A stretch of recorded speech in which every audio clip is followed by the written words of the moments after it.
Greetings and welcome to Elect Connect, a candidate forum brought to you by the Greater Bloomington Chamber of Commerce.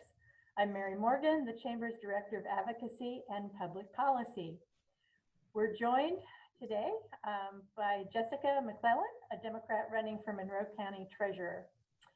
But first, I'd like to thank our Elect Connect sponsors, Comcast Business, Bunger and Robertson Attorneys at Law, City of Bloomington, German American Bank, Hoosier Energy, Indiana University, and Smithville. Without their support, this work would not be possible. And again, I'd like to introduce Jessica McClellan.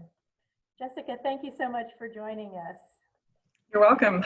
Thanks for having me, Mary. Yeah, I'd like to begin by having you tell us a little bit about yourself and why you're running for office. Yes, definitely. My name is Jessica McClellan, and I moved to Bloomington in 1996 to go to Indiana University. So I'm not originally from here, but I've lived here longer than I've lived anywhere else. So I graduated with a BA in journalism, and a lot of people ask me, how does a journalism degree have anything to help me in any way as treasurer? And as a journalist, my favorite thing was to really dive deep into the details on everything and look at everything from every angle that I possibly could. And I guess it made it hard to meet deadlines, so I wasn't a very good journalist, but I take that part of my work ethic, and it definitely applies to the treasurer's office.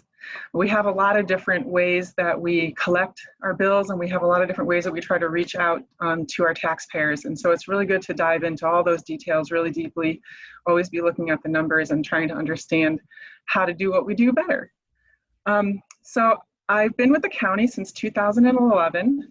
I started by working with the commissioners in the commissioner's office, and I really enjoyed that job because I got to learn, got to get my feet wet and learn a lot about a lot of different aspects of county government, because the commissioners have so much to do with so many different departments. They're the overseer of health, highway, building, planning, and many other parts of county government that they work closely with.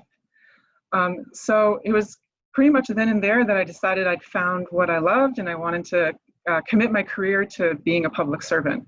No matter if it was as an elected official or serving in some other capacity, I really wanted to work in government, and I found it very interesting.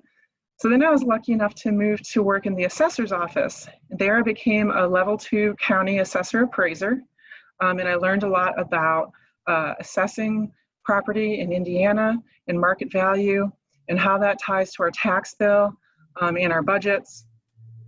And all of that is just absolutely fascinating to me. And I still keep up with my continuing education for that certification as well. And then the treasurer's office became open because it's term limited. So a treasurer can serve for 2 terms, that's 8 years. I was elected in 2016, so I've served 2017 through 2020. So now I'm up for my election for my 2nd term. And it's really an honor to be able to serve. And I learn something new every day, every week, every year. There's always new technology that's available to us to do our jobs better.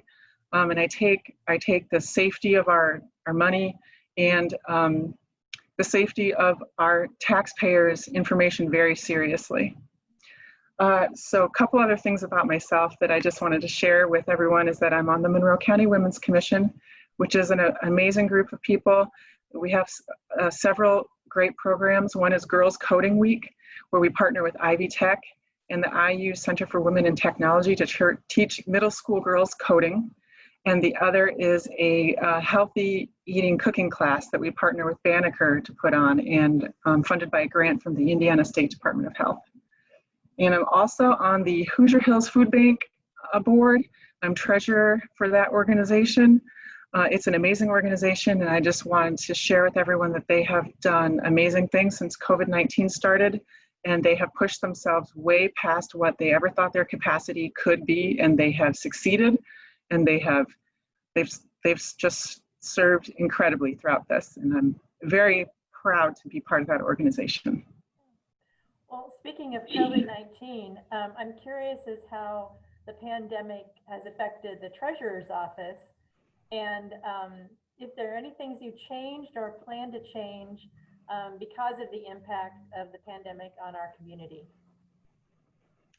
Yes, COVID-19 did affect our office.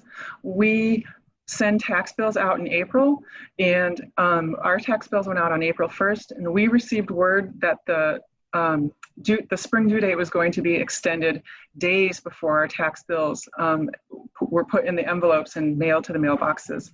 So we had just a couple days time to have something inserted in with those bills to tell taxpayers how to pay online, how to pay by phone, that they would not be able to come into the office, and that they would not be able to get help from us in person in the office on their tax bills. So one thing that really changed the workflow in our office was that we went from being a very face-to-face kind of customer service office to being completely over the phone. All of our service was given over the phone, and I think that we really succeeded in making that transition to be able to have the technical skill and know-how to be able to explain and research, and explain complicated things, and to listen to complicated requests or questions over the phone. And that can be kind of difficult with tax bills when you don't see it face to face with that person there. And so in the future, we really have discovered different ways to help our taxpayers when we can't be face to face, ways that we can help taxpayers that aren't in the county at this time. We have taxpayers who live not just all over the country, but all over the world. And we are truly multinational county, and the properties owners in this county are multinational. And so I had already dedicated a lot of time and money to making our website better and making for our tax bill information more accessible online, making the forms and information and sort of a question answer ability better online.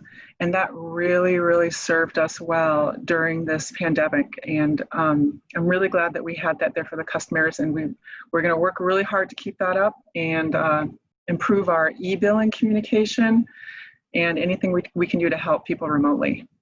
That's great. Thanks for sharing all this. And as a reminder to those of you who are watching, we've been talking with Jessica McClellan. She's the current Monroe County Treasurer, a Democrat who's running for re-election this year. One final shout out to our Elect Connect sponsors, Comcast Business, Bunger & Robertson, Attorneys at Law, the City of Bloomington, German American Bank, Hoosier Energy, Indiana University, and Smithville. And finally, a reminder to please vote on November 3rd for early voting or absentee voting if you can. For more information on this year's election and all the candidates in our area, there's some online resources, monroecountyvoters.us, and the Chamber's own election site, chamberbloomington.org/2020-general-election. Thanks so much for joining us.